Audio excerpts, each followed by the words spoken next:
Welcome back to the Framework course. Welcome to the final session. I hope you had some work done on the session 2 homework. Even if you didn't, you're still welcome here. And I would love to know, first question is, if you did happen to work on session 2 homework, what was your experience? Did you make any progress on it? Did you have any breakthroughs? Do you have any questions? So go ahead and comment below the video right now. You can pause the video if you're watching this later and let me know how was your experience with session 2 homework. Okay. And I'm going to take a look at some of the chats here. Okay. All right. So Victoria mentioned a bit overwhelmed with the whole framework thing. That's okay. I'm glad you're still here. And this is where we can work through some of the overwhelm to hopefully come to the other side of simplicity. All right, so we'll work through some of the final, blocks and questions today. Okay, great. And Kim did the session 2 homework and found and created a framework folder and started on working on a framework spreadsheet. That's great. Yeah, and Charo organized her content in categories and gave her some ideas on how to organize her framework, and she has created a new one based on that. So found it to be a productive week. That's wonderful. Angie is having a difficult time about how to figuring out how to format her framework to be used for client tracking and also writing posts, keeping track of articles, etc. And Angie, I think those would be 2 separate tools I would recommend. That's how I do it. Client tracking tool should be a separate thing, and then your content tracking should be a separate thing, because those two are very, they're used at different times of the week or the day, and they are kind of really tracking different kinds of information. So I would recommend those to be 2 separate tracking tools. And I have an upcoming course on using Google tools, spreadsheets, etc., especially including how to use it for client tracking. So if you're interested in kind of going deep into that, we can talk about that in that course. Or come to a bonus Q&A. All of you are welcome to come to a bonus Q&A where I can help you work through your framework or your spreadsheets or however you're tracking client information or content. Okay. All right. So Chris says that he's been building his Google document with sections for each of the major pieces of his framework, and it feels like it will be a good place to capture materials, and also helping him think more strategically about blog posts. Excellent, good. Okay, well, thank you all for your chats. Keep going there. How was your session 2 homework? And I look forward to seeing your comments later. So let's go ahead and see some actual examples right now of frameworks.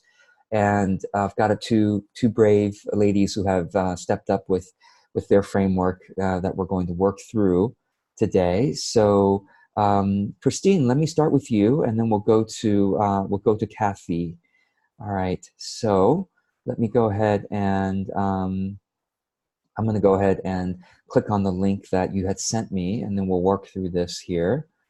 Okay, finding the link. Hold on here. Okay. And Christine, I'm going to unmute you, and we can have a conversation. Hi there.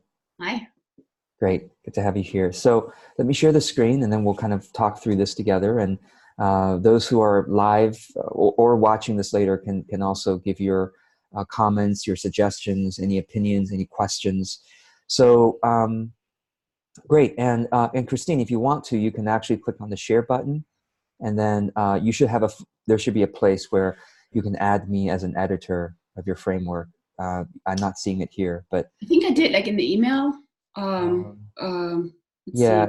So for example, let me show you. If you want to add me as an editor, you would click on share, and then yeah, you would type in my email address, and then make sure that this can edit or can comment. Probably can comment is totally fine. So you might want to do that, and then once you do that, I will be able to edit and comment. And just FYI, I won't be able to comment on anybody else's framework, except during the bonus Q&A, because otherwise I'll be inundated with requests in my free time. And so yeah, so if you want this kind of coaching on your framework, please come to my bonus Q&A call. That's the best place to do it. I can't do it over email, so or even via chats. How Okay. do I have a shareable link, but it's Oh on. yeah, you have to add me, add my email address So here. can you tell me what's your email address? Yeah, georgecow@gmail.com. Yeah. And then make sure that this is a pencil button or comment button. Okay. So yeah. Did you get that? Okay. And let me go ahead and refresh. And um, and Catherine, if you're working on this too, go ahead and put it on Google Doc if you can, and share it with me so I can edit or comment on it just for this session. Okay, all right. So wonderful. So your framework is from good to great marriage. By the way, you can feel free to make edits to your formatting of the document. My formatting is only a suggestion. So for example, you don't have to have these brackets. And then instead of having everything in gray, I would just recommend that you just make it easier to read for yourself. I put it in gray just because I wanted it to be more subtle, just in terms of the instructions. But for your own framework, you can certainly make it normal text. Okay. All right. So, and if you don't know how I did that, come to the Google Tools class. That's the whole point of the class, is for you to get really good at this kind of stuff, which I do very fast. But I'm not going to teach you a tech class right now. Okay. So, lies of conventional advice of marriage and the trap of feminism and the differences between genders. Okay. Cool. Stop doing these things. Start doing this bonus. Okay. So these are kind of the different sections, I guess, of the framework. House is on fire. Stop doing this immediately. Why did this happen?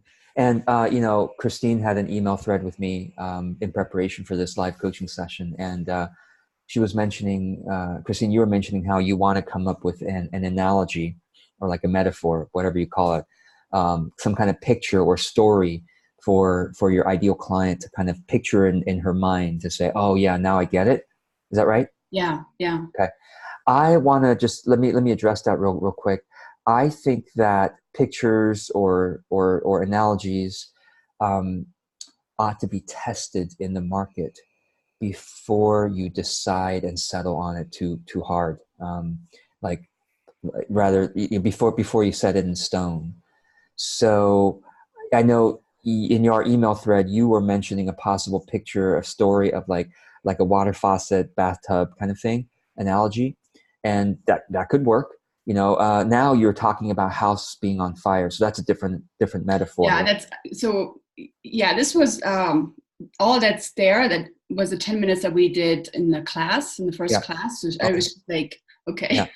Okay. No, Uh, that's fine. That's fine. And yeah, you can, you have enough time later, anytime to brainstorm this stuff. But my suggestion for all of you is to test your metaphors or analogies as pieces of content rather than going, it's going to be the faucet or it's going to be the house, or it could be a map metaphor. It could be a spiral. It could be, it could be it could be a metaphor of exercise. Yeah, I don't know, but there's lots of different kinds of metaphors. But how do you know which one? You're only brainstorming in your own head, right? And so how do you know which one is really right for your client? The only way to know is to ask them. It's the only way to know.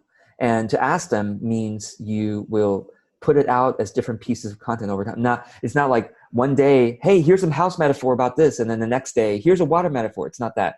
It's, yeah, you might want to space it apart several weeks, right? So it's not like, how come she's changing metaphors every day here or every week? But try describing it.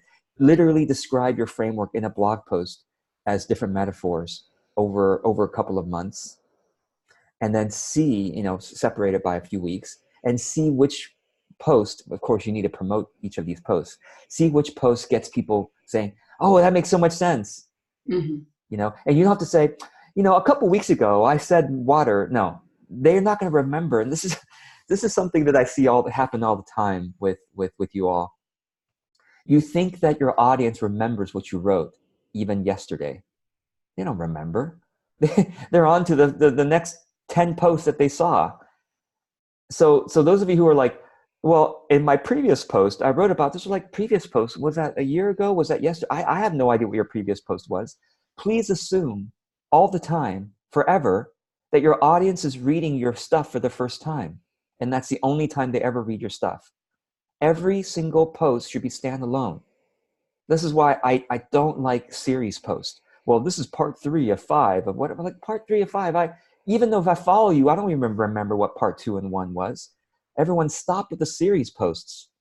Stop with the content that's like a series. I never do any series. I might say sometimes, I have written in previous posts about this, and that's fine, and I might link to something, but please do not assume that your audience is following you like you're following your own head, right? Everyone is so inside their own head and think that the whole world is following you. Nobody's following your head. You're the only person in your own head. I'm not saying this just Christine. I'm saying this to everybody because I see everybody do this all the time. Not everyone, but some of you are doing series. How many of you do series posts, right? Guilty, raise your hand. I've done that before too. So just, it doesn't matter if you wrote water one day, fire the next day, ice the third day. No one's going to remember. Everyone's just going to only see your current post, and that's all they're going to judge you on. Okay. So that means you're liberated to write whatever you want, anytime you want. Okay. All right. So let's keep going here. Why did this happen? How to stop doing a behavior. So it's cool that you're kind of, what I like about this is, this is a really concise outline of your framework. And I do recommend everybody come to a concise outline like this. Obviously, this is not her entire framework because she could do a whole PhD on every single one of these, right? She could write an entire book on a single line. But it's nice to be able to see it in like 4, 5, whatever, 7 lines, right? And not only is that, she also put a single word, right, per section. So that's really nice and concise there. So okay, so let's just keep going. So I don't have anything else to say other than keep on sharing this framework as different analogies in your content and kind of see what really resonates. And does anybody else have anything to say about this? Go ahead and put that in the chat. And okay. Oh, we heard that, Christine. It's okay. Maybe put your phone on do not disturb. Okay, so how to keep doing troubleshooting. And I like that she has a community element in here. That's a smart aspect of her framework because guess what? That means her clients are like, yeah, I want to be part of that community. And she could create a group coaching program. She can create an online course or even just a free Facebook group or whatever, however she wants. And I like that she put her coaching in here, troubleshooting. Yes, because if your framework is, and there's nothing wrong with having a completely do-it-yourself framework, because even a DIY framework, if people really got into it, they will want coaching. So you don't even have to put the troubleshooting in here. But if it makes sense to be part of your framework to say, it's okay to put that in. It's totally okay because then they'll want help, after that. So what kind of experiences? Okay, so yeah, so this is your actual text. I'm going to put it as normal text. Coach training user skills. What happened? Okay, great. Yeah, so this is part of your own story, part of your training. For whom this framework, that's great. You're clear about that, and then the ingredients you could put as much as you want in here. So, Christine, I'm not going to look through all your ingredients, but anything else you want to ask about? Does anything you want to talk through here? No, I think that piece of advice to write posts around it and see how it resonates. Yes. That's I'll take this much. Yes. It could be posts, it could be videos, it could be images. You could even test it as different images, right, over time and see what really resonates with people. An easy way to test this, right, is to Facebook, of course, but Instagram, it's a really, really elegant way of testing images because as you test images, you put on your Instagram and you come to Instagram on the computer, okay, Instagram on the laptop browser. And what you can do is you can quickly move your mouse, right? Notice as I move my mouse over images, you quickly see what the market says about it. 55 likes, 4 comments. 42 likes, 2 comments. Which of these is a better image? It's very clear. It's very obvious just by moving my mouse over this. You see this? Okay, 35. Okay, which one is a better image? Probably this one. Better message, better, image, whatever we want to call it. Okay, and then same here. How many plays versus how many comments? Okay, this one had only 1 comment. This one had 4 comments. Okay, this one obviously struck a chord more, plus 148 plays. So Instagram images are a really kind of quick way. Look at this, 57, right? 57 versus 42 versus 55. So this one obviously was a better image. 62, even better image, 9 comments. So Instagram, really simple, quick way. Yeah. Okay. All right. Let's see here. Okay. Yeah, and Moitza says in Instagram, it also matters what hashtag you use per post. Yeah, totally does. But generally, if you, let's say you don't use hashtags at all, then that's a great way for you to test. Or you use the exact same hashtags every single time, then that's a great way for you to kind of test. Oh, this one was, people like this better than this one, better than that one, right? Okay. So, okay. All right, Christine, thank you for being willing to be a guinea pig. And let me go now to Catherine's framework. And let's see here. So Catherine, I guess I'm just going to use the PDFs you sent me. Okay. Let me see if I can find it. Okay. So you have Own Your Career. I'm just going to share my screen here. You have the Own Your Career, and then you have got the job search framework. So let's kind of talk through these briefly here. Okay. So Own Your Career journey. This is kind of the overall journey. Look at the individual. Taking ownership means that when someone acknowledges, okay, when you own something, you interact with it differently. So this is really the piece of your framework. This is sort of the I mean, I would call that kind of the overview. Okay, overview, and this is, you're getting into the framework here. When you own something, you interact with. So this is a sub points of the framework. Oh, and Kathy, I'm going to unmute you. Give me a second to find you here. Give me a sec here. Okay. Hi, Kathy. Hi, and actually the framework is a little bit lower. This is kind of my thoughts in terms I see. Putting Okay. up with the framework. Oh, there it is. Okay. That's the framework that. Mm-hmm. Okay. So initial assessment, initialize work with client. Great. So I'm glad we're looking through this, because I'll just say this. As I mentioned before, I see frameworks as fractals, right? Like frameworks are, and what a fractal is basically like, it's holographic. It's like, I would call this your framework. This is your framework, and this is just a more detailed version of your framework. That's all. Mm-hmm. So clarify, determine, career concern, intake, interview. So you're really making this framework very actionable here, like what you're actually doing with the client. And that's great. Yeah. Select area of focus. Okay, cool. So like that's set, define.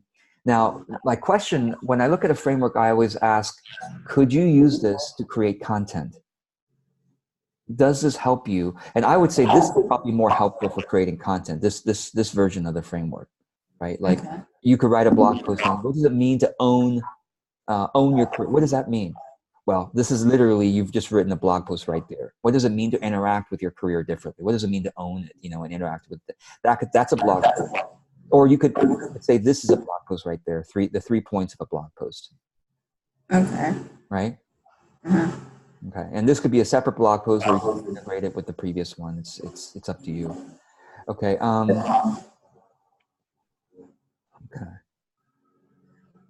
So like you said, it is true. The bottom part is where I'm taking the framework and creating like that step by step, the way I would then work with the client. Yeah, great. Okay.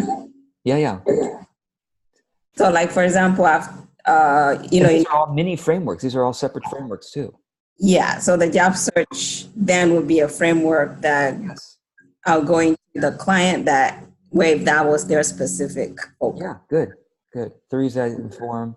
Great. Okay, excellent. Good job. Any questions, Kathy? I think you're on to something great here. Okay. Very practical. Wanted to get an idea if the way I'm thinking it through is good. The real test is it helpful to you to create content, and work with clients? That's my question. Will it help you write blog posts, make videos, in the future write a book, maybe create a course if it's helpful to you on that, and then of course working with clients? Then those are the tests. So one last thing, with the top part where you said that you also see that as a framework, can I look at that more like the foundational or like overall framework of my? Yes, sure. This is sort of like the background, huh? Yeah. Okay. Yeah, that's fine. Yeah, that's kind of like the background of your framework. That's fine. Or like it's really, you could say this entire first page is your framework part 1. It's the why. Okay. It's the why, right? Yeah. Okay. Yeah. Right. Good. So yeah, if it helps with your content, then this is for everybody. Everybody watching this, listening to this, ask yourself, does my framework give me ideas, good ideas, a structure for my upcoming blog posts? Even if I don't do a series, or even if I do a series, just don't mention, oh, this is part 4. And they're going to say, well, I missed part 3, so I better not read this. Okay. So does this help me with my upcoming content, courses, books? Does this help me with working with clients? I want you all to ask yourself those questions. All right, thanks. Yeah, you're welcome. So let's look at your other one. Yeah. So this is your mini framework, or just another framework, a framework that's part of your overall. This is your, what we looked at earlier was your umbrella. Yeah. It's just kind of one segment under the umbrella, right? The job search framework. Yeah. Stage 1, stage 2. This is very clear, right? Like this is a stage type of framework. Yeah. Okay. Yeah. Anything you want to mention here? Or any questions about this? Oh, no, thanks. Okay, great. Yeah, your feedback was helpful. Good. All right. Well, thanks, Kathy. All right. Okay, great. Anyone else have any other questions or reflections based on what we saw from Kathy's frameworks? This is helpful to kind of see some examples here. I'll just pause and kind of take a look at some of the chats here. And those watching later, please go ahead and comment below right now.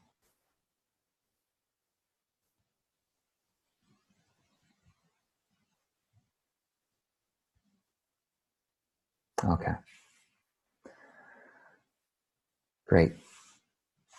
Okay, good. So yes. Great to see a range, right? Yeah. Okay, let's move on and let's, oh yeah, so I do want to ask, having seen these examples, anybody else here feel confused about creating their framework? Don't be shy. There's, we're in this course, I'm really kind of throwing you into the deep end of the pool. So, so it is totally acceptable to say, I'm still overwhelmed about my framework. I have no idea what to do. What's the next step? Let's talk it through right now. So go ahead and chat in or comment below, as it were, if you want to. Yeah.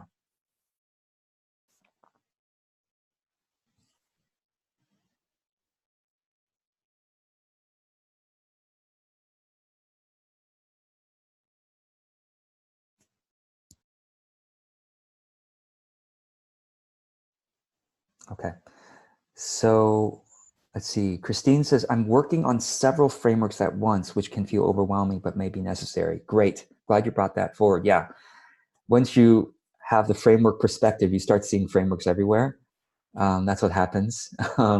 And it's like I'm looking at a tree outside, and that's a framework right there, right? It's like the tree has a branch, has a main branch, and then has branches and then leaves, and I'm like, okay, oh, I'm looking at a house in front of me. That's a framework, right? Everything becomes a framework when you start looking at things. But that's how reality is structured, right? Everything is connected. That's really what a framework is everything is connected. That's why we need frameworks and that's how the brain works. That's probably why we see frameworks. The brain is connected like a framework. It has neurons to this neuron, to that part of the brain, and that's why we see frameworks everywhere. And that's why when you're working on frameworks, you probably will be working on several at the same time. Christine, what may help is for you to, yes, you can work on 25 different frameworks at the same time, but do you have, and this is a question for Christine and for everybody who's overwhelmed, do you also have an overview framework document that is trying to connect your 25 different frameworks? Do you? Just like earlier we saw with Kathy's example, she has two separate documents. One is really her main framework, like how she connects everything. And then she has her job search framework, her, interviewing framework or whatever, I forgot, but yes. Okay.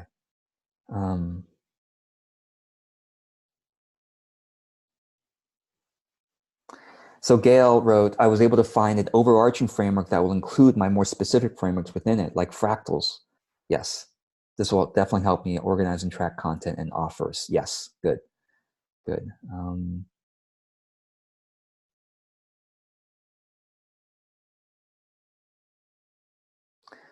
Okay. Let me see every other.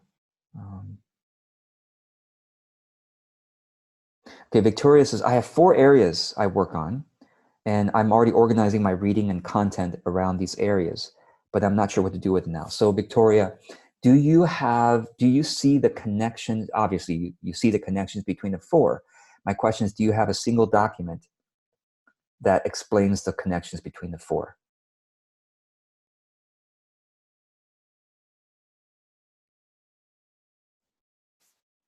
And Victoria, I'm going to unmute you because I think this is an interesting conversation. Hi, Victoria. Hi. So yes, so what about that idea of connecting the 4? Yeah, it sounds like a good idea. I do have, I have in my head, it's clear. I guess I haven't really set it in an actual document. Yes. How the 4. Okay. Or how you would flow around the 4. What are the 4 that you have? Do you want to share with us, or? Well, I do posture re-education, and that has a whole physical area, but then there's focusing, so it's more like spiritual, and then there's like areas that sort of mix the two. So okay. There's meditation, and then I just do well, the 4th area is the one that's not exactly clear. It's kind of you're working on it. Yeah. About it. It's there and it doesn't really fit. Yes. I'm seeing how it fits. One way to help organize your multiple frameworks into one connection or one connected idea is for me, what helps me, I'll give you a couple of ideas. One is to think, okay, I have an ideal client, a new client who just came to me and says, George, I'm ready to work with you. I'm going to do all the homework you asked me to. I am really excited about what you're going to do, what we're going to do together. Okay. So if I were a posture coach like you are, okay, great. You came to me. What would I do with you first? Okay. After that, is it going to be the focus first, or is it going to be the posture first? Maybe you can answer that. What do you feel like is going to be first? Okay, maybe let's say it's the focus first. I don't know. I'm just making this up. Let's say it's the focus one first. Okay, focus one first. Now the next step is posture. Now you might say, well, but George, sometimes after I work on the posture, we go back to the focusing. That's okay. Now we're looking at a spiral. It's a spiral, right? It is because in a spiral goes in all 4 directions, right? North, east, south, west. You've got your 4 parts. A spiral: focusing, posture, mindfulness, relationships. I don't know. I'm just making this up here. And then, we come back to focusing, but now we are deeper, we are broader, we are more understanding. You see what I mean? So the spiral is another way of thinking about it. Okay. So Victoria, is that helpful? Yes, it is. Thank you very much. You're welcome. And then another way of thinking about it is if you were writing your life's work into a book, like this is your, let's say I was given 1 year left to live. Right? Okay, 1 year left. Let's not say I'm going to die. Let's say in a year, aliens are going to abduct me to a higher plane. Okay, all right. In 1 year, I'm going to rise to the higher planes. So I have 1 year left to write a book for the rest of, poor humanity. Right? So who gets stuck here? What am I going to write in that book? What's the book going to be?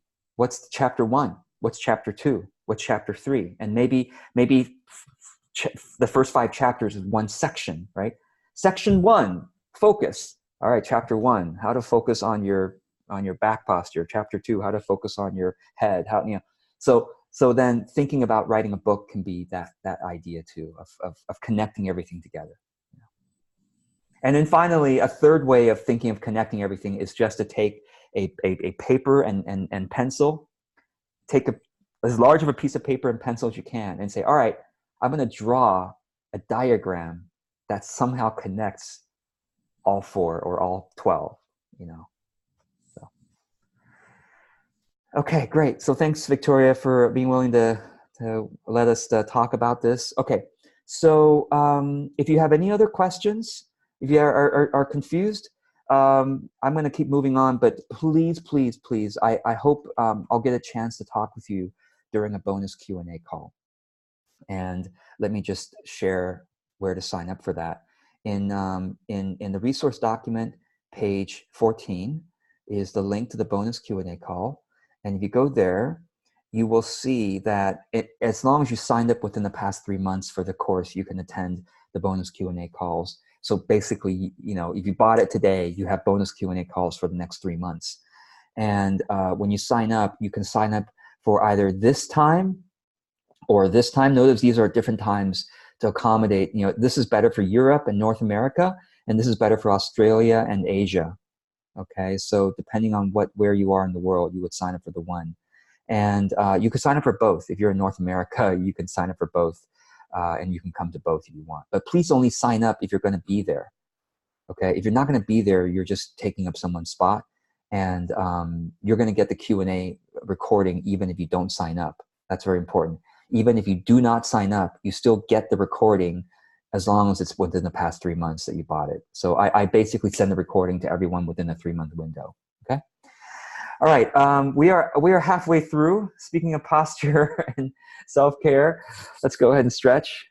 It's a good time. You know, I always do this because it's a good reminder that we shouldn't be working at the computer for, you know, 60 to 75 to 90 minutes at a stretch. I don't think that's healthy, and that's not the best for creativity. Sometimes it's better to just step aside, move your body. When you move your body, you move your brain. So that I find that super, super helpful. Yulin says, are these the only 2 available sessions? So every month I do 2 sessions, bonus Q&A. So the Wednesday and the Thursday at a different time zone. So basically for the next 3 months, you get to come to the once a month bonus Q&A. So yes. So yeah, make the best of it. And Victoria says, would you use a single Facebook page for all areas of your framework? Great question. So this gets into marketing and Facebook, which I don't want to get into a lot, but I'll just give a short answer here. You should only create a new Facebook page if you have a different audience talking about a very different topic. So for example, I have 2 Facebook pages, one for business marketing stuff and one for completely just spiritual personal development stuff. Because I know that some of my business marketing people don't want to hear me talk all the time about spiritual stuff.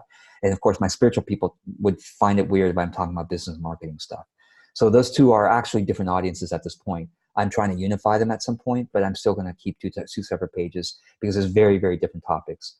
Under my business marketing, I have a whole set of frameworks. Under my spiritual, I have a whole set of frameworks. So those are 2 different umbrellas for me. Depending on the day, I'll carry a different umbrella, right? Okay. All right, so let's keep going here. Now, content organizing is something that some of you are getting stuck with, and I want to talk about this. You're like, okay, George, I've got my frameworks, and I've got the different parts of my framework, and I am concerned that I'm not, when it comes to organizing my content spreadsheet, I'm not calling those sections correctly. Or when it comes to naming my blog post categories. So one of my clients asked me, hey, how did you come up with the categories for content organizing? Basically, how did I come up with it? It's the different parts of my framework. So organize your content by the different parts of your framework, okay? Now, she says, well, what about the categories on the right side of your blog? So this is my blog, and on the right-hand side, it's got these, authentic enrollment, authentic enrollment is one category, authentic marketing a second category, authentic success, content marketing, creating content. What is that? What is the difference between those 2? Generous networking, healthy money, heroes, joyful. Is heroes really a part of my framework? No, but in my early days, I started blogging about my heroes. I've stopped since then, but anyway, Joyful Productivity, New Business. Are these my framework areas? Not really. When I started blogging, I was kind of a mess, and I just created categories randomly, and I just never cleaned them up. So I just still use these suboptimal categories. So I guess that's the point. The point is I've let go of believing in perfect content categories, and I invite you to do the same. Your framework primarily should be internal for you. You, like what Kathy and Christine showed us, they're generous to show it to us, but they really should keep it, all of us should keep our frameworks internal. Like, we're not marketing our frameworks. That's because, first of all, our audience won't really understand our framework. It's just how we think about things, okay? So any externally expressed categories are just temporary. Just like my blog post categories are very temporary. I might totally change them one day. And if I do, I'm going to have to do the hard work of recategorizing a bunch of my blog posts, which are hundreds now, I think. But that's okay. I mean, it's so here's why it's not a big deal. What really matters for your marketing are not your categories. Who cares about your categories? Only you do, for your own sense of organization, which you can keep changing anytime you want. It's your content that matters to the world.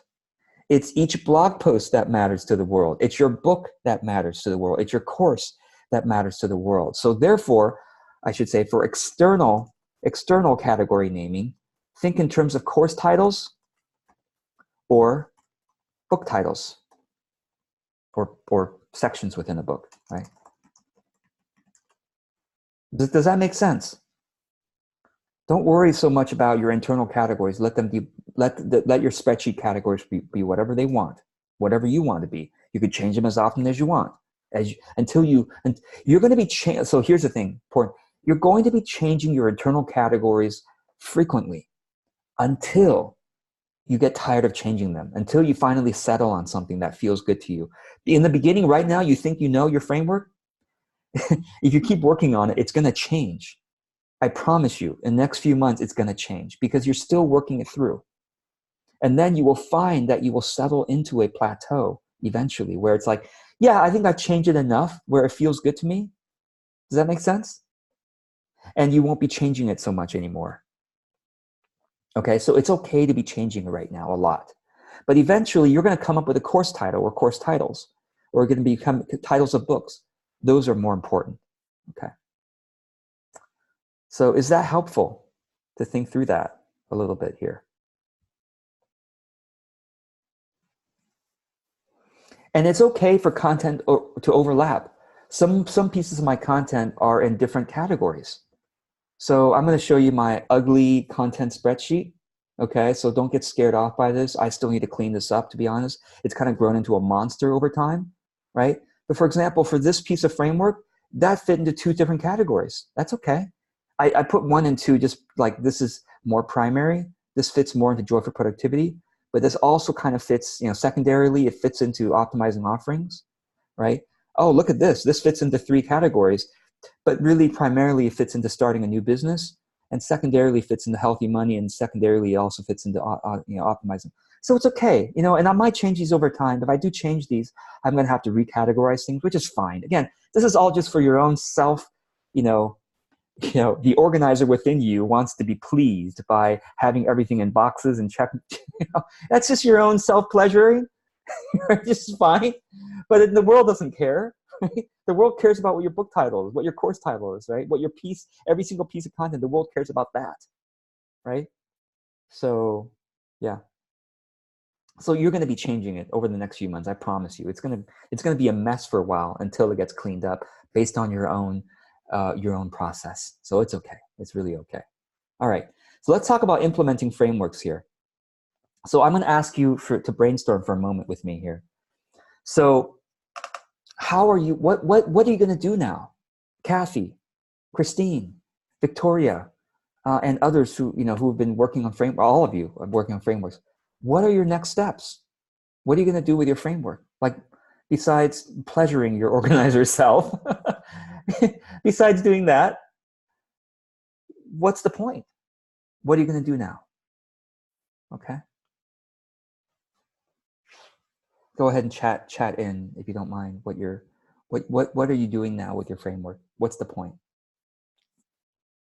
How is it going to impact your clients, your audience, the world? Great. Go ahead and comment below, those of you watching the video.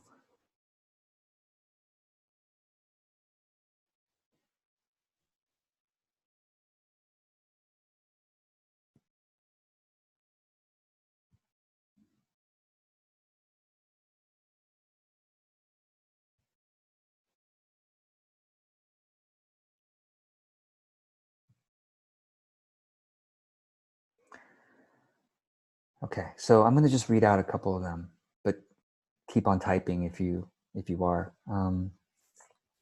So Kay says, devoting time is the answer. It will come if I sit and allow it. Yes, it takes time. It really does. Keep working on it, sleep on it, come back the next day, work on it. If a single document is becoming too overwhelming for you, start a blank document. Sometimes I do that. When I'm overwhelmed with something, I can start a blank document and like as if I'm starting from scratch. And then after I work on the second document, I might sleep on it again. And then a future day, I will merge the two drafts into one. So that's another way of thinking about how to deal with overwhelm when it comes to frameworks or content creation. Christine says, I'm going to offer a course online. Yay, I love to hear it. So yes, that's a great way of implementing a framework. It's great. I've got a framework here. I might as well teach it. I might as well teach it and charge for it. Why not? Okay, people love paying for online courses. So yeah, I'm going to offer one. And your online course could be your entire framework, which is a little overwhelming. I would not, okay, I have an entire course on online courses, so I don't want to do a whole 6 hours on that. But quickly, I would not offer a course on your entire framework first. I would offer a course on a specific part of your framework that is probably going to be most popular. So that's my question for you is, which part of your framework do you think will be most quickly, the audience will go, oh yeah, I love that. Or, oh yeah, that's what I've been dealing with. Or yes, I've been trying to figure that out. Okay. What part of your framework? It might not be the first part. It could be part 3. It's okay. So yeah, that's okay. And by the way, your online courses don't have to be in order. Mine aren't. Okay, mine are not in order. Listen, I'm teaching the Google Tech training next month. I should have taught it last month, or I should have taught it 12 months ago. It's okay. As I think of stuff, I put it out there. And you all don't mind. Of course, you all kind of mind. Like, George, you should have taught this 2 years ago. Why are you teaching it next month? But it's okay. That's how we all figure things out. Okay, so don't worry about the order of your books, the order of your courses, the order of your blog posts. You need to put them out there. And then eventually, over time, as you teach a second version of your entire thing, then you can put it in order. As you write your second version of your second edition of all your books, then you can put it in order. Okay, you can always have a second and third edition in the future. Christine also says she's going to revamp her apprentice training. Great. Yes. Frameworks are great obviously for one-to-one client or group client training, student work. So Linda says, I'm going to draw a mind map of my framework. Great. Take a picture and add it to my framework. So document. Great. That's great, Linda. So my question for you is, what's after that? Now that you've got a wonderful looking framework, what are you going to do with it? How is it going to touch the world? So that would be something I would ask you to answer. Kathy, I'm going to use it with my clients, have a strategy working with them. Yes. Britta, I'm going to develop an online course. Great. Christine, I'm going to use it to fuel my blogging. Yes. Angie says, my next step is going to go ahead with the 2 versions and see where it takes me. Good. 2 versions meaning you're going to try different ones and see which one resonates with more people. Is that right? Charo is going to offer a new coaching program based on her framework. Great. Excellent. Yulin is launching an online course. Excellent. Amy is going to do an upcoming workshop and blog articles from this framework.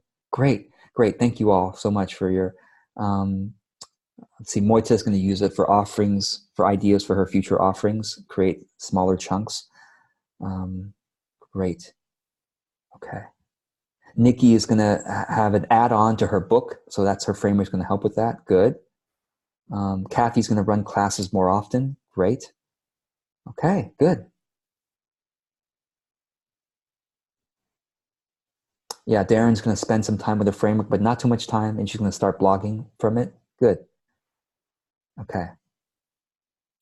Marina is going to use it with her client flow, and then also she's going to start tracking what elements of her framework get the most interest or sharing. Excellent. Testing the different parts to see what's popular. Okay. Speaking of which, let's keep going here, and keep on commenting if you like. Okay. So a question that I received was, would you use the framework literally to write a web page on your website to describe what we do? Like, would it literally be a services page or about me page? Is this too much to share? Or should we use it only for a course or program as opposed to a summary of what we do? It's a very good question. Here's the great part of about this framework. You could use it in whatever ways are helpful to you. So if you're writing your about me page on your website and you're like, yes, I told about my training, I talked about my peak experience or the challenges I've been through, should I also talk about my framework? And my answer is, you should first test how you talk about your framework in articles first. Before you put it on your About Me page. You could put it on your About Me page, it's fine. But I would also test it with your audience, just to write it, see if it resonates with them. If it doesn't resonate, you probably shouldn't put it on your About Me page because it's too confusing for people. Okay, or you should try writing your framework in different ways over the months and see which way makes the most sense. Just like we talked about with Christine earlier, you know, she'll write about it as a water metaphor or as a fire metaphor or as, you know, and then see what really resonates. And then whatever resonates, sure, she could put it on her About Me page or put it as a really prominent page on her website. Why not? But in the meantime, you can, of course, use it as a course or program. Yes, definitely. Okay, all right. Let's talk about improving your framework over time. I have a process for you, of course. And I'm going to just, you can make a copy by clicking here. This will ask you if you want to make a copy. You click on make a copy, and that's how you do that.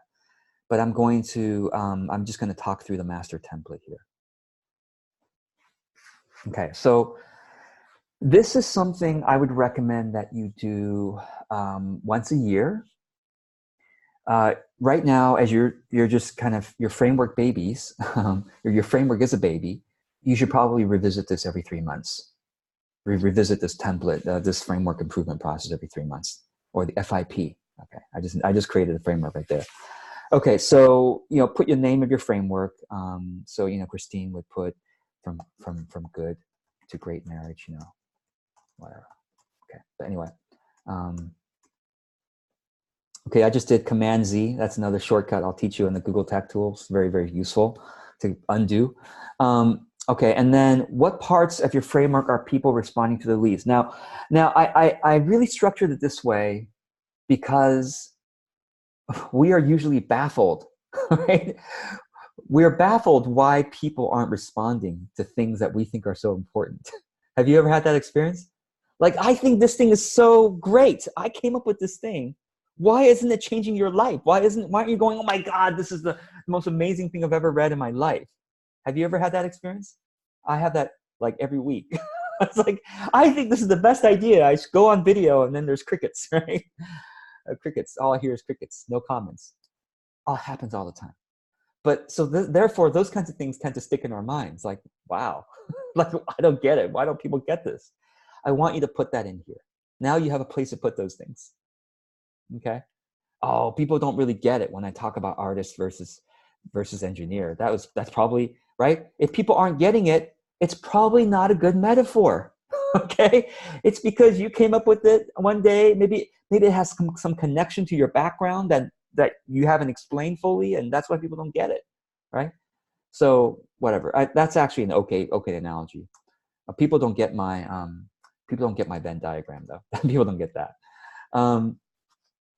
So what are people not responding to? People responding to the least. What are you baffled by? Like, why aren't they getting this? Oh, they're really not getting it when I talk about, let's say I'm a career coach like Kathy. They don't really get it when I talk about how career ownership, and maybe they do. I'm just making this up right now. Oh, they don't really get that. I know. So let's just put it in here. It's okay. Put it in here. Next question is, why are they not responding to this? Okay, they're not responding to this because maybe career ownership, they but I don't know, whatever. You have your own reflections on it, right? So I'm just gonna why are they not responding to this? Okay. Next, how might you modify it in response to their lack of reaction? What are some of your ideas here? Maybe I could describe ownership as like a house. I have a house. Everyone, has understanding of, okay, they own, whether they rent or own. Maybe they own their car. Okay, what does that mean to own a car? Or, so you'll have ideas as you think about work through your bafflement and why people aren't responding to that part of the framework. Okay. Do you need to remove certain parts or rename them or integrate them? Any of your ideas, add them here. Okay. And then what parts, any questions thus far about what I'm going through? Any questions thus far?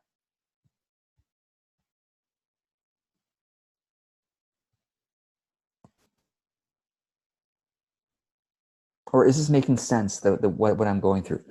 Maybe I need to put the framework improvement process. People aren't getting it. Why? Right? I would put this. But here's the why is it that you think something is so great, but your audience doesn't get it? Here's why. You have a very complex history. I do too. Everybody has. Everybody has a very complex history that, therefore, when we work on our framework, a lot of things make sense to us because of our complex history. But guess what? You don't have the complex history I do. I don't have the complex history that you do. That's why when you present something to me, I don't get it right away because I haven't lived your life, literally. Does that make sense? So that's why it is up to you to test things in the market, to try explaining it this way and that way and this way. And the more you understand the complex life of your client, the more you understand their mind and their heart, the more you have the intuition to create content that immediately resonates with them. So it's your job. So the wonderful thing about authentic marketing, or really good marketing, is it's about loving others. That's why I love my job. It's like the whole time I'm really asking you to activate your love for other people. And if you love them enough, you will understand every fiber of their being, and your marketing will soar. Your marketing will be so easy the more you understand your ideal clients. That's it. The less you understand your ideal clients and the more you are in your own experience, the more bafflement you'll have. Why isn't this landing with people? And I'm not saying you don't love your clients. Sharon is one of the most loving people that I know. But you've got to apply your love in very specific ways, I guess, which is I've got to write, or I've got to interview my clients more specific questions like, what are you struggling with? Why are you struggling with it? What have you bought to try to figure that out? Why hasn't those things worked? Right? If you apply your love in those ways, right? Then, and if you do that often enough, then yeah, Sharon, you're one of the most loving people I know. Right? Now you got to just channel that love in a very focused way, right? Otherwise, we're all going to be baffled, right? If we just love, in a very broad way, we're going to be baffled all the time. Like, why isn't things landing? So, all right. What parts of the framework are they responding to the most? A lot of times we take for granted. Oh yeah, of course you get this because I love it too. So of course you're going to love it, but you got to write this stuff down. Oh, they really love the Venn diagram. That's not true, but that's actually one of my least responded to parts of my framework. But like, let's say there was, then, oh my God, when I look at my stats, I've posted 10 things on Facebook And this thing really, really resonated with people.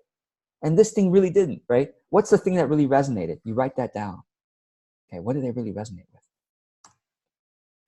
And what can you do about it? What can you do about the popular parts? You put it in the front of your framework, if that makes sense. Now, sometimes your framework needs steps, but you really want to think about it. Can you put it in the front of your framework? Because people will really, really get that right away. Because you want to give people a recognition when you start talking about your framework. Like, for example, right? The best parts of a movie tend to be like the first 10 minutes, right? Have you noticed that? Like the first half hour of a movie, like they do a really good job with it. Like they put all the old tropes in there, boy meets girl or whatever, or someone goes through a bad accident. Like they put the most interesting parts of a movie first. That's the most popular parts. And then they say 72 hours before. Have you seen this, right? Like 72 hours ago, right? They first describe some really exciting thing. And then 72 hours ago, they tell you the whole backstory of what happened, right? So that's an example of that. Or if it's really popular, can you expand on it? Obviously, people love it, so you should expand on it, right? Or maybe it should become its own framework, the popular part, right? So what are your ideas about the popular parts?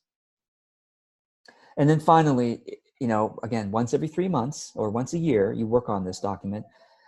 Open up your framework document, look at the ingredients section, scanning down the list until you find one thing that you're excited to emulate. So, for example, if we're working with Christine's, right? Let's say Christine was doing the framework improvement process once a year or once every 3 months. She would go down to the ingredients section and she would say, let me see if something really I want to integrate. Okay, I want to integrate this thing to my framework. So how do I do that? So she would think through that and then figure out how to integrate that. Repeat the steps 2 more times. So you integrate 3 things into your framework and that's it. Call it a day, because the very next section is when will you republish it? Set a time limit how much you try to improve. Otherwise you'll be doing this for too long, okay? When is the next publish date? How will you publish it? Are you going to write another article giving an overview of your new framework? Make a video about it? Teach a course, probably about one part of your framework? Write your next book? How will you do it? Okay? So that's the framework improvement process. Let me know if you find that helpful. maybe it baffles you. Okay, so schedule to do this at least once a year. Okay, we don't have time to do this right now. So I kind of did already, actually. All right, let's talk about titles and graphics. Okay, so the improvement process link is on page 15 of the resource guide. So okay, so I'll just put a link here. There you go. Okay, all right, your framework title and graphics. Please don't think that your title has to be created right away, because that can be a mistake. You might come up with a title that feels really good to you, like immediately, because you think, oh, I'm so smart, I have my intuition, I came up with a title, but that just could be like your first secretion of your brain. It's like, it's not the first necessary, but it's not really necessarily the best, right? Oh, and by the way, we are at another half-hour mark, so let's go ahead and stretch real quick. Good time to kind of just get the body moving a little bit. Okay, before we go into finish off the course here. Okay. All right, so what I recommend is that you allow your framework to be created as content, I call it in the wild, okay, for a few months, right? Articles, videos, etc. And if you don't know what to call it, just call it my framework. Just say, this is my framework, or this is my, this is Angie could say, this is my framework for training. This is my framework for training doulas. That's not a very great title, but this is my framework for training doulas. It makes sense. All right. But it's like you have a placeholder name. You could use a placeholder name first. And then after a few months of describing your framework, so Christine would write an article about framework as, this is my framework. Right now, her name is From Okay to Great Marriage, I think, whatever it might be. It might be a good title, but, just like, here's my framework for how to create a better marriage. And then she's going to write an article about the water faucet analogy. And then maybe the next month, she's going to write an article about the house on fire analogy, right? And then just kind of describe it over time. And then maybe the third month, she can survey her audience and say, hey, I'd love your help on how to name my framework. And here's my outline of my framework. How to understand what's wrong in your marriage, how to, troubleshoot it, how to blah, blah, blah, blah, blah. What do you think it should be called? Okay, and just see what your audience comes up with. On Facebook, you would boost the post to your warm audience, et cetera, so more people see it. And then see what your audience, maybe your audience gives you like 5 ideas. Great, okay. I want you to brainstorm another 5 ideas until you get to 10. Audience gives you 3, you brainstorm 7, okay? Now you might have to, before you brainstorm, do whatever you need to tap into your guidance, okay? And then make sure at least some of your ideas takes into account the most popular parts of your framework, if that excites people the most, right? So if Christine finds that the water faucet really excites people, then maybe one of her framework naming ideas should be, the water faucet marriage. Like, oh, right. So that's one idea out of 10 or out of 15, right? Sometimes there's an acronym that starts to form in your head, and then you might want to add that in. Okay, sleep on your 10 ideas.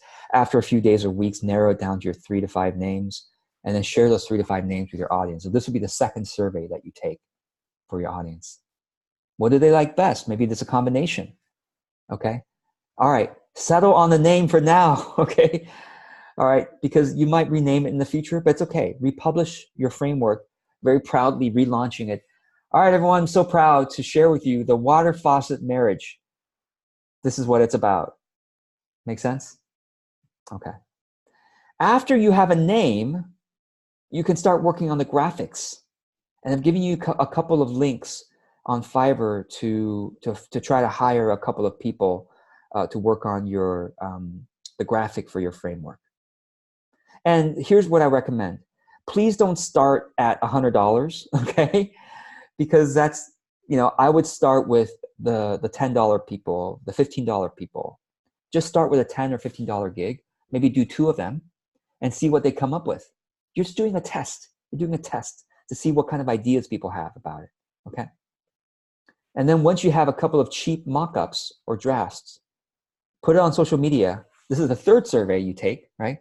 And see what direction your audience gives you. Oh, I really like this drawing. Version A of the water faucet is much better than version B. Great, okay. So then, now that you know version A is better than version B, you pay more money for designing the winning idea. Either you go back to the same person, hey, this person did version A, so I'm going to pay this person $50 now to do an improved version of the water faucet idea, okay? So that's an example. All right, so let's kind of finish up here. Let's talk about marketing your framework. So, like I said before, you don't market the categories of your framework, and you don't really even market the whole framework because that's too overwhelming for people. Maybe once you one day write a whole book about your framework, that makes sense. I don't recommend teaching a course, about your whole framework, because that's going to be like a 12-month program. Unless you have a big enough audience, you don't have enough people to enroll a 12-month program. You might not even have enough people to enroll a 6-month group program, okay? Please, please, please start with a 3-week course or a 1-session course if you don't have a huge audience yet, okay? Because you're not going to have enough people buying it, and it's going to be discouraging. And you're going to work so hard to do a 6-month program, and you have 2 people signed up for it. That's not good, okay? So it's really about marketing the different pieces of your framework. So that's how you market the framework, is by marketing different pieces of it. So you have an article about your framework. You've tested 3 or 4 different articles about your framework, talking about your framework different ways. Which one of those is really exciting for people? Great. Put some Facebook ad budget behind that exciting piece. Or maybe it's one piece of your framework. Kathy talks about the ownership idea of the career ownership. Right? Maybe people are excited about that. Great. Put some Facebook ad budget behind that ownership thing. Or put some YouTube, she makes a video about it, right? Run it on YouTube as an ad. Okay. So it's really about your framework publishing rhythm. Remember that? Right? It's really about these things that you market. Those are the things that you market. not the whole entire framework. Okay. Whoops. Let me go back down to, down to section 3 again. Apologies for my fumbling around here. Okay. Okay. All right. Finally, just a couple of truths to finish up here. I've said this again and again. You've got to test your pieces of your framework in the market. People won't remember except what's recent. So you don't have to worry about them remembering the different analogy from 3 months ago. Yes, maybe your hardcore, 5 hardcore fans will remember when you talked about that, but the other 200 people won't remember it. Okay. And therefore, and also ultimately, even your hardcore fans will only remember your greatest hits. So you can experiment. So please feel free to be free to experiment. Okay. Marina has a question about marketing the pieces. How does this jibe with announcing, launching the entire thing, then after testing titles and graphics? Right. So after you've tested titles and graphics and you're relaunching the framework as itself, then you would relaunch it either as an article or a video or a course or a book. But I would say if you don't have a big warm audience yet, you probably should not be launching your entire framework as a course or a book yet. You should relaunch the framework as an article and then boost that article. Does that make sense, Marina? For those of us who have a bigger audience, bigger warm audience like me, even I'm really hesitant about launching. I have 2 years ago, which I had a pretty big audience by that point. I launched an entire course. It was going to be like a 12-month course on the Authentic Business Framework. 2 people signed up for it. 2 people. So I canceled it. And I said, no, I don't even have a big enough audience yet. I'm going to be launching my frameworks as pieces, just pieces of courses. Okay. Separate things. So, but all the time, not all the time, but I would say probably 3 to 6 times a year, I relaunch my framework as articles. I basically write articles at least 3 times a year. I rewrite my framework as an article and I see if it lands with people. If it lands, I'll put more advertising budget behind it. So, all right, session 3 homework. Please fill out the feedback form. I would be so grateful if you did that. It's really helpful when you do that. Give me your honest feedback about how I can improve, because that's how I improve this for the next time. And the next time, by the way, next time when I teach this again in 2 years, you will get a discount. Those of you who are students now will get a discounted version or discounted link to buy the updated version. Yeah, I don't know how much it's going to be, but you'll definitely get a very generous discount. If you haven't yet, do session 2 homework, take it step by step, and then come to the bonus Q&A. We'll work through your framework. And then for 3 months from now, schedule 1 hour to go through the framework improvement process. Yeah, makes sense? And then schedule an hour after that to start your title and graphics process. Any questions before we end this session? I'm going to look at the comments here.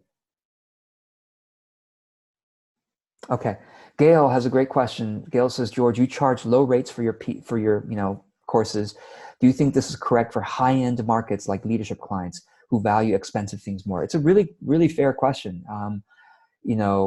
Corporate managers, corporate clients regularly pay $1,000 an hour for coaching. $1,000 an hour for coaching. And so if you come in and say, my coaching rate is $100, $150 an hour, they're not even going to look at you. It's going to be like, we don't know. I mean, unless you're a household name, unless the company knows you well, even then the HR person says, Gail, would you please, now I'm not saying that's Gail's rate, but if she came in with that rate, Gail, would you be willing to put it up to $500 an hour? Because I don't think they're going to really get this, right? So if they know you well, they'll probably coach you on the rates that you should be charging them. Yeah, I don't have experience with high-end clients like corporate clients. So that's my best advice, but you probably know better. So I would go with what you know. Yeah. Okay. Any other questions before we end? Let me just go ahead and those watching the video, go ahead and comment below with your questions while I catch up on some of the chats here.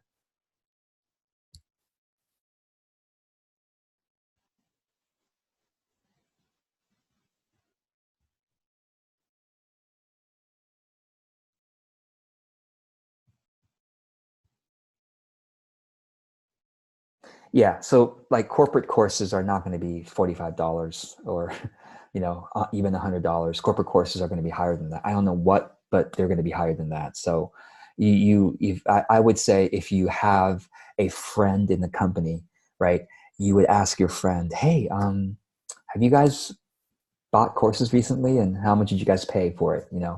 That's probably the smart way of going. And by the way, this is not just for corporation. For all of us, we should be asking our ideal clients. If you have friends who are similar to your ideal client, you should ask your friends or ask your previous clients, hey, how much are you buying courses for these days? Or what was the last course you bought, or last 3 courses you bought? What were the prices? You should ask your clients that, because if you might be charging too low to get people's credibility, right? Or to have credibility, or you might be charging too high, right? So, okay. Okay, great. All right, everyone, go and work on your framework. Go and implement your framework as pieces of it so that you can test it in the market. I would love to hear back from you in a couple of months. Maybe you can set a to-do list reminder for yourself. Check in with George in 3 months on how it's going with your framework implementation. That's what I'm most curious about, because how you work on your framework is one thing, but how you implement it, that's really where it meets the world. So I would love to know. I would love for you to follow up with me. Okay. And, or in 1 month, but come to the Q&A, and I'd love to talk through your framework and show it to everybody who's on the call, and talk about how to implement it. All right. Okay, everyone. Thanks for being part of this course. I hope you'll take the feedback form, go and click on it in the chat so you can fill it out. Fill it out right away. Those of you watching this replay later, the feedback form is in the resource guide, or I will be sure to put it in the comments below the video. Click on it, respond to it within an hour of watching this so that it's still fresh for you. And I will look forward to seeing you in the bonus Q&A calls, hopefully. Okay, enjoy working on your framework and having it impact the world. And I will see you again in a future call. Bye, everyone. Thank you.